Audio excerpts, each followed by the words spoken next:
إن الحمد لله نحمده ونستعينه ونستغفره ونؤمن به ونتوكل عليه ونعوذ بالله من شرور أنفسنا وسيئات أعمالنا من يهده الله فلا مضل له ومن يضلله فلا هادي له وأشهد أن لا إله إلا الله وحده لا شريك له وأشهد أن محمدًا عبده ورسوله أما بعد فإن خير الحديث كتاب الله وخير الهدي هدي محمد صلى الله عليه وسلم وشر الأمور محدثاتها وكل محدثة بدعة وكل بدعة ضلالة وكل ضلالة في النار.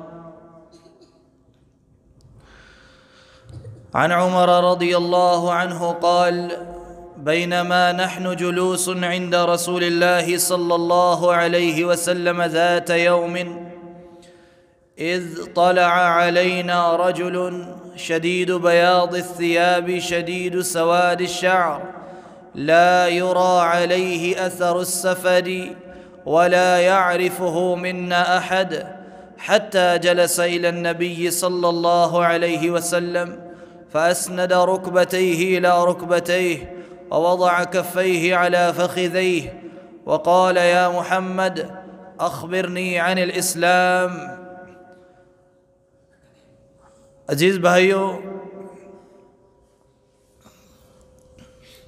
ایک بڑی مشہور حدیث مبارکہ ہے جسے حدیث جبریل کہا جاتا ہے،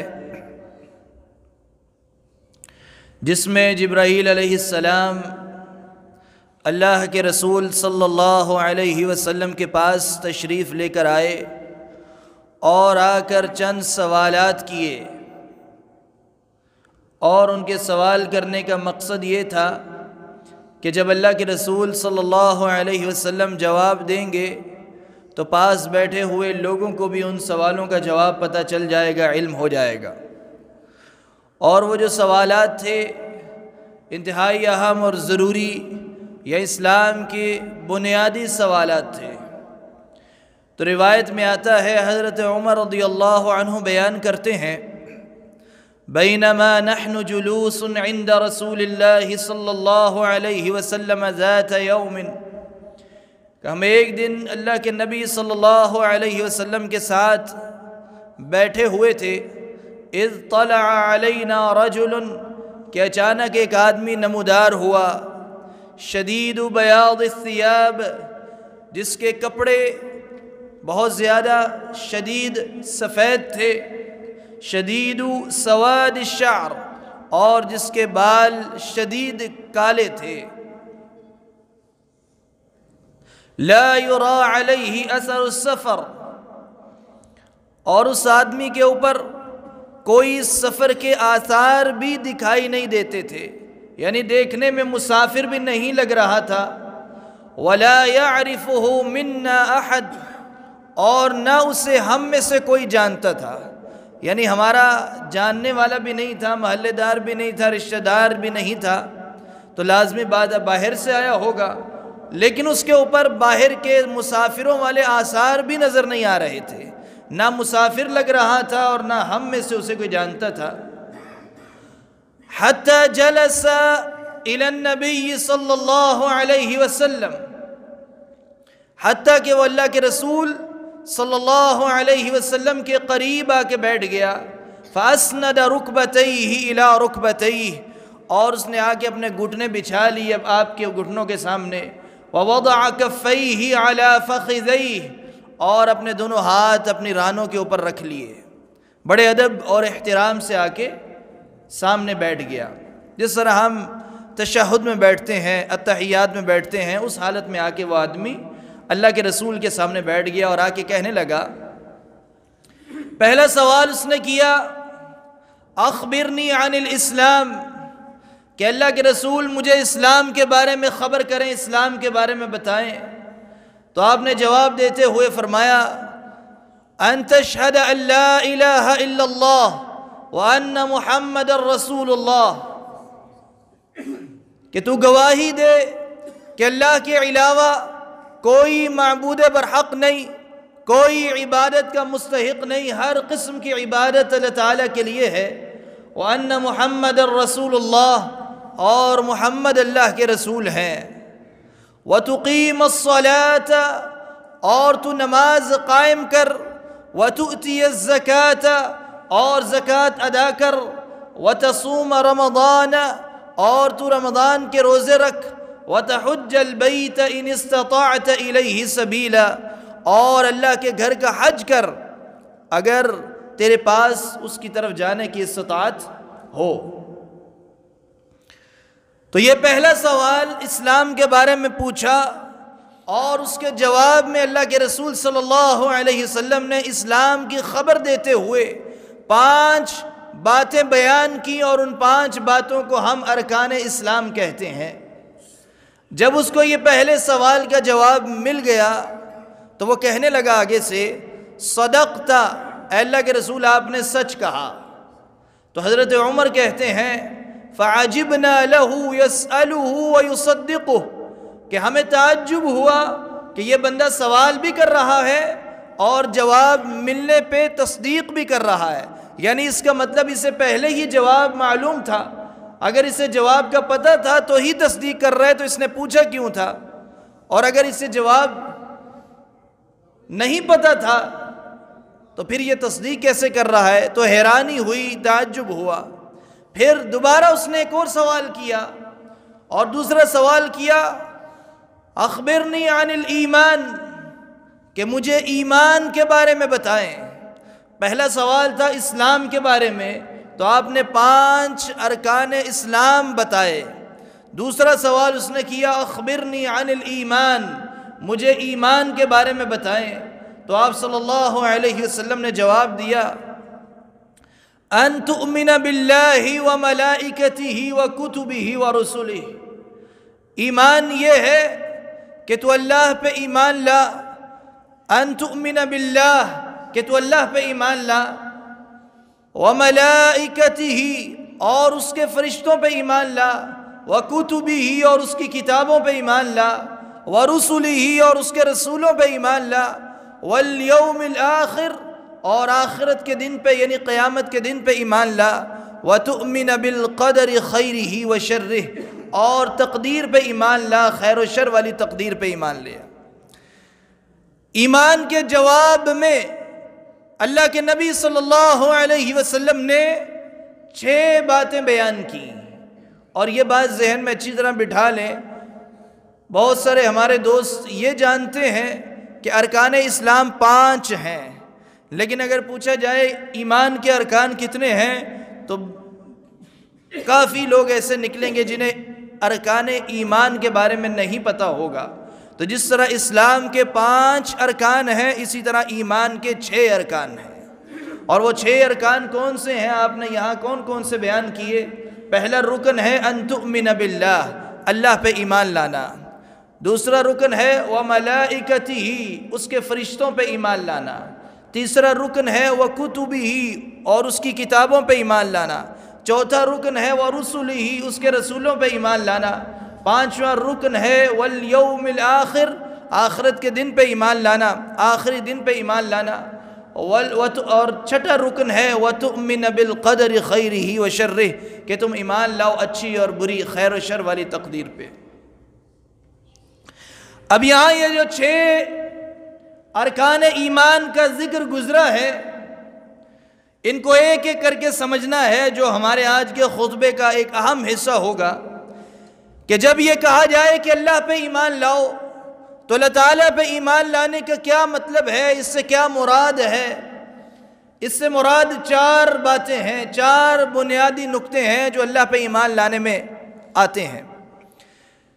پہلی بات کہ اللہ تعالیٰ کے وجود پہ ایمان لانا، کہ اللہ رب العزت کا وجود ہے، کیونکہ بے شمار لوگ ایسے ہیں آج دنیا کے اندر، بدعقیدہ لوگ ایسے ہیں، ملحد لوگ ایسے ہیں جو اللہ تعالیٰ کے وجود کا ہی انکار کرتے ہیں۔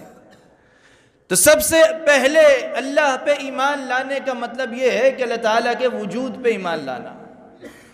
اور اس کے بعد دوسری بات، اس بات پہ ایمان لانا کہ اللہ رب العزت ہی ہمارا خالق و مالک ہے، وہی اس کائنات کا نظام چلانے والا ہے، وہی اس کائنات کے نظام کو تدبیر کر رہا ہے، وہی مدبر ہے، تو اللہ تعالیٰ کی ربوبیت پہ ایمان لانا، اس کے رب ہونے پہ ایمان لانا، یہ دوسرا نقطہ ہے۔ پہلا اللہ تعالیٰ کے وجود کو ماننا، دوسرا اللہ تعالیٰ کو رب ماننا، اس کی ربوبیت کو ماننا، اور پھر تیسری بات اللہ پہ ایمان لانے میں شامل یہ ہے کہ اس بات کو بھی مانا جائے، اقرار کیا جائے کہ جس طرح اللہ تعالیٰ ہمارا رب ہے، اس کے علاوہ کوئی ہمارا رب نہیں، کوئی خالق و مالک نہیں، لہٰذا وہی ہر قسم کی عبادت کا مستحق ہے، اللہ کے علاوہ کسی اور کی عبادت نہیں کی جا سکتی، کوئی اللہ کے علاوہ عبادت کا مستحق نہیں۔ دعا مانگنی ہے تو اللہ تعالیٰ سے مانگنی ہے، سجدہ کرنا ہے تو اللہ تعالیٰ کو کرنا ہے، نماز اللہ تعالیٰ کے لیے ہے، روزے اللہ کے لیے ہیں، تمام عبادات، قربانی کرنی ہے، ذبح کرنا ہے تو اللہ کے لیے کرنا ہے، مدد مانگنی ہے تو اللہ تعالیٰ سے مانگنی ہے، استغاثہ کرنا ہے تو اللہ تعالیٰ سے کرنا ہے، نظر و نیاز اگر کرنی ہے تو اللہ تعالیٰ کے نام پہ کرنی ہے۔ یہ تمام عبادات کا مستحق صرف اور صرف اللہ رب العزت ہے، اللہ کے علاوہ کوئی کسی قسم کی عبادت کا حقدار نہیں۔ تو یہ تیسرا نقطہ، یہ ہماری زندگی کا مقصد ہے، یہ ہماری پیدائش کا مقصد ہے۔ اللہ تعالیٰ نے ہمیں اپنی خالص عبادت کے لیے پیدا کیا ہے۔ تو جب یہ کہا جائے کہ اللہ تعالیٰ پہ ایمان لانا، تو اللہ پہ ایمان لانے کا مطلب کیا ہے؟ اللہ کے وجود پہ ایمان لانا، اللہ تعالیٰ کے رب ہونے پہ ایمان لانا، اللہ تعالیٰ کے الہ ہونے پہ، معبود ہونے پہ ایمان لانا، اور چوتھی اور آخری بات اللہ پہ ایمان لانے میں جو آتی ہے وہ ہے اللہ تعالیٰ کے اسماء و صفات پہ ایمان لانا، کہ اللہ تعالیٰ کے بے شمار نام ہیں۔ اور کتنے نام ہیں؟ اللہ تعالیٰ کے ناموں کی اصل تعداد کسی کو نہیں پتہ، صرف اللہ تعالیٰ کو ہی پتہ ہے۔ ایک حدیث مبارکہ میں آتا ہے اللہ تعالیٰ کے 99 نام ہیں، جس نے انہیں سمجھ کر یاد کیا وہ جنت میں جائے گا، لیکن اس کا یہ مطلب نہیں صرف 99 ہیں۔ 99 نام وہ ہیں جو اللہ تعالیٰ نے ہمیں بتائے ہیں، جن کو سمجھ کر یاد کرنے سے بندہ جنت میں جا سکتا ہے، جس کی یہ فضیلت ہے۔ لیکن اصل تعداد کتنی ہے؟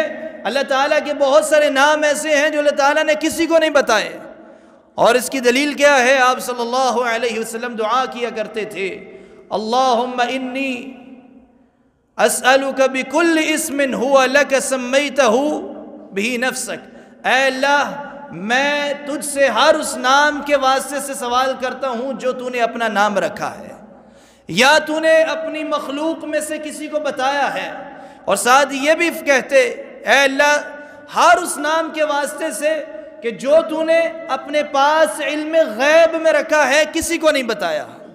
اس سے کیا پتہ چلا؟ اللہ تعالیٰ کے بہت سارے نام ایسے ہیں جو اللہ رب العزت نے کسی کو نہیں بتائے، اپنے پاس علم غیب میں رکھے ہیں۔ تو جو نام ہمیں 99 پتہ ہے وہ 99 ہیں، لیکن اس کا یہ مطلب نہیں 99 سے زیادہ اور نام نہیں ہے۔ اللہ تعالیٰ کے اصل ناموں کی تعداد کسی کو پتہ نہیں ہے۔ تو اللہ تعالیٰ کے ناموں پہ، اسماء و صفات پہ ایمان لانا کہ اللہ تعالیٰ کے نام ہیں، قرآن و حدیث میں ذکر کیے گئے ہیں، اور اللہ تعالیٰ کی بے شمار صفات ہیں۔ تو جیسے اللہ تعالیٰ کے نام اور صفات آئی ہیں، ہم انہیں ویسے ہی تسلیم کرتے ہیں، ویسے ہی مانتے ہیں، ان کے اقرار کرتے ہیں۔ تو جب اللہ تعالیٰ پہ ایمان لانے کی بات آئے تو یہ 4 باتیں ذہن میں آنی چاہیے۔ پہلی بات اللہ کے وجود پہ ایمان لانا، دوسری اللہ تعالیٰ کے رب ہونے پہ ایمان لانا، تیسری اللہ تعالیٰ کے معبود ہونے پہ ایمان لانا، اور چوتھی بات اللہ تعالیٰ کے اسماء و صفات پہ ایمان لانا۔ تو یہ ارکان ایمان کا پہلا رکن ہے۔ اللہ کے رسول نے کیا فرمایا؟ ایمان کیا ہے؟ ان تؤمن باللہ، کہ تم اللہ پہ ایمان لاؤ، پھر وملائکتہ، اور اس کے فرشتوں پہ ایمان لاؤ۔ اللہ تعالیٰ کے کتنے فرشتے ہیں؟ بہت زیادہ تعداد ہے اللہ تعالیٰ کے فرشتوں کی۔ جس کا ذکر اللہ تعالیٰ نے قرآن و حدیث میں کیا ہے، نام لے کر ہم ویسے اسے مانتے ہیں۔ جس کا جو کام بیان کیا ہے، جبرائیل علیہ السلام اللہ کا پیغام انبیاء تک لے کر آتے تھے، اسی طرح باقی فرشتوں کی اللہ تعالیٰ نے ذمہ داریاں مختلف لگائی ہیں۔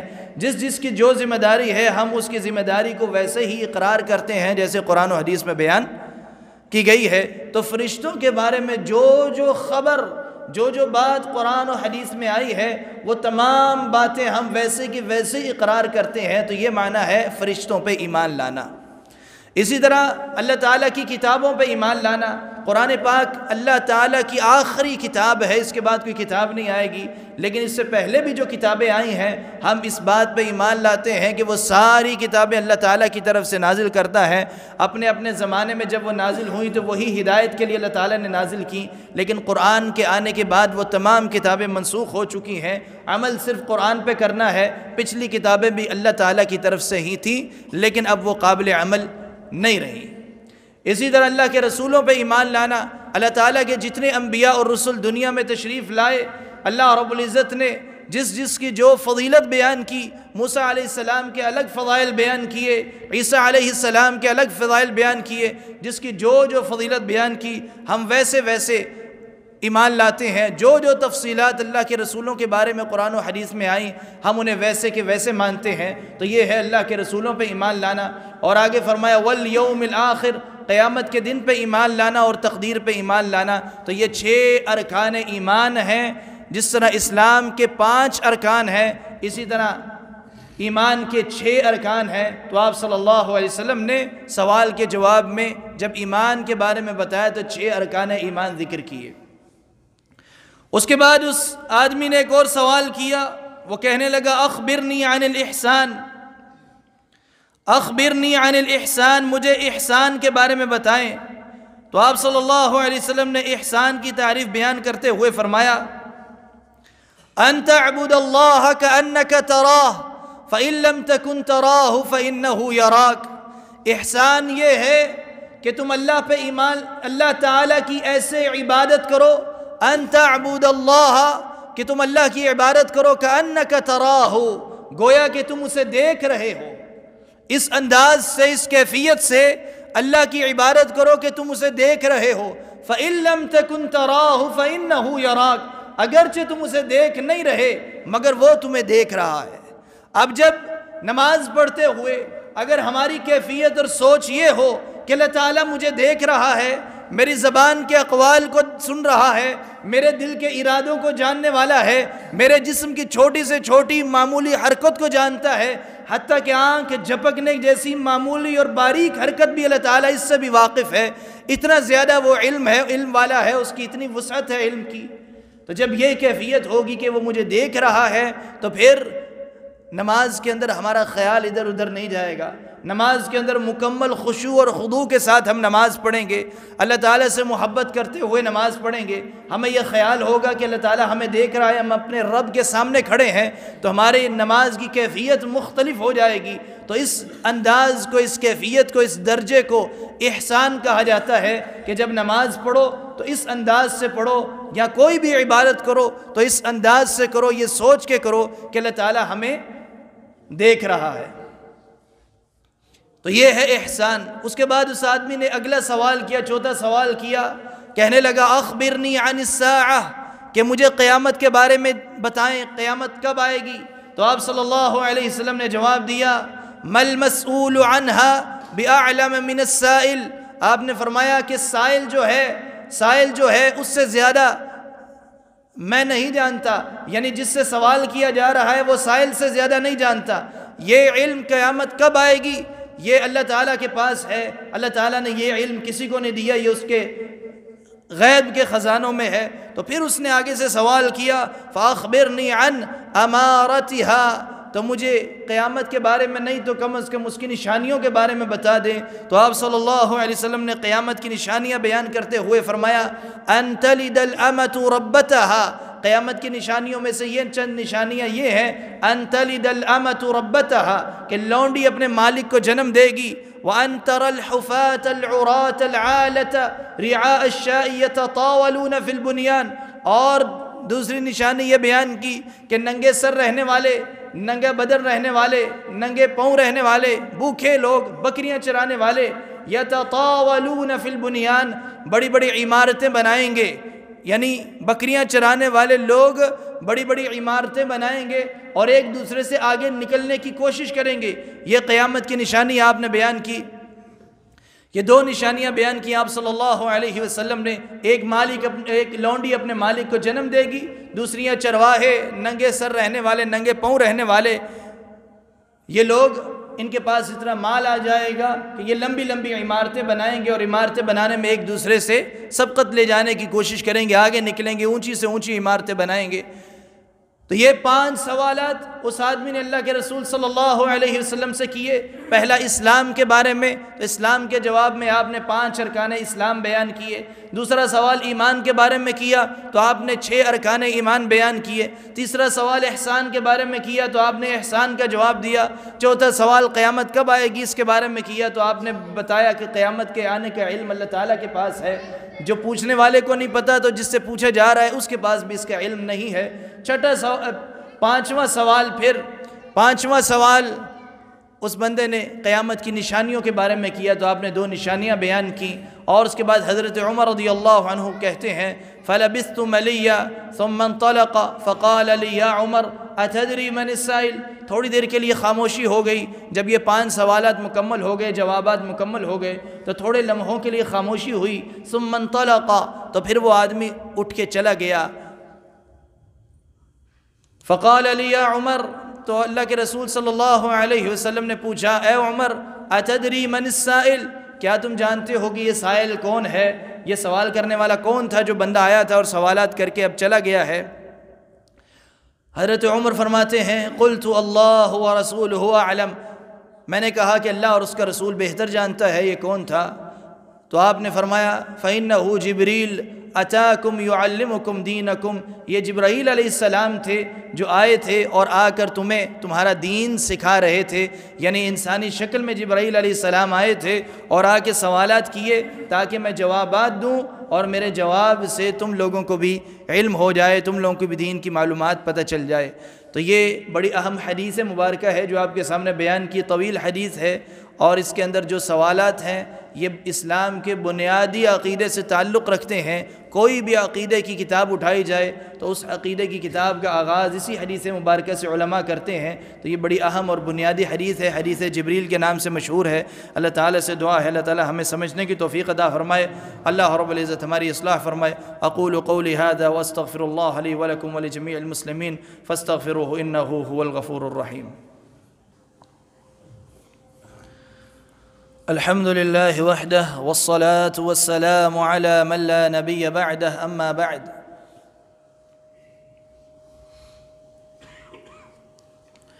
قال الله جل وعلا في كلامه المجيد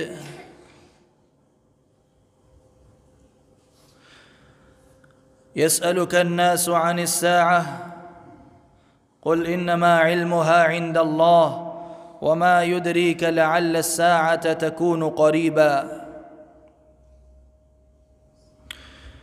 اللہ تعالیٰ نے قرآن پاک میں ارشاد فرمایا کہ لوگ، اے میرے نبی، لوگ آپ سے قیامت کے بارے میں سوال کرتے ہیں۔ قل انما علمها عند اللہ، ان سے کہہ دیں کہ قیامت کا علم عند اللہ، اللہ کے پاس ہے۔ وما يدريك لعل الساعة تكون قريبا، تمہیں کیا خبر، کیا معلوم کہ ہو سکتا ہے قیامت قریب ہو، قیامت آنے والی ہو۔ تو اللہ رب العزت نے قیامت کا علم اپنے پاس رکھا ہے اور ہمیں قیامت کے دن سے ڈرایا ہے۔ اور اس حدیث مبارکہ میں بھی عقیدے کے مسائل بیان کرتے ہوئے، عقیدے کے بنیادیں بیان کرتے ہوئے اللہ کے رسول صلی اللہ علیہ وسلم نے قیامت کا ذکر کیا۔ اس کا مقصد بھی یہی ہے کہ ہم اپنے عقیدے کی اصلاح کرو۔ قیامت کبھی بھی برپا ہو سکتی ہے، موت کبھی بھی آ سکتی ہے، اور بندے کی آخرت کا آغاز تبھی ہو جاتا ہے جب اسے موت آتی ہے۔ جب ایک بندے کو موت آتی ہے تو وہیں سے اس کی دوسری زندگی، اخروی زندگی شروع ہو جاتی ہے۔ اور آپ صلی اللہ علیہ وسلم نے بار بار موت سے ڈرایا۔ قرآن پاک کی بے شمار آیات ہیں جن میں موت کا ذکر آیا۔ سورہ لقمان کی آیت کریمہ ہے، اللہ تعالیٰ ارشاد فرماتا ہے وَمَا تَدْرِي نَفْسٌ مَاذَا تَكْسِبُ غَدًا وَمَا تَدْرِي نَفْسٌ بِأَيِّ أَرْضٍ تَمُوتُ، کوئی نفس یہ نہیں جانتا کہ کل اس نے کیا کمائی کرنی ہے، کل کیا کمانا ہے۔ وما تدری نفس بأی ارض تموت، اور کوئی یہ نہیں جانتا کہ اسے زمین کے کون سے حصے پہ موت آنی ہے۔ اسی طرح آپ صلی اللہ علیہ وسلم کی حدیث مبارکہ ہے، آپ نے فرمایا اکثروا ذکر ہاضم اللذات، کہ لذتوں کو ختم کر دینے والی چیز کا ذکر زیادہ کیا کرو، یعنی الموت، اور اس سے مراد موت ہے کہ جب موت آتی ہے تو انسان کی لمبی لمبی بڑی بڑی لذتوں والی خواہشیں ختم ہو جاتی ہیں۔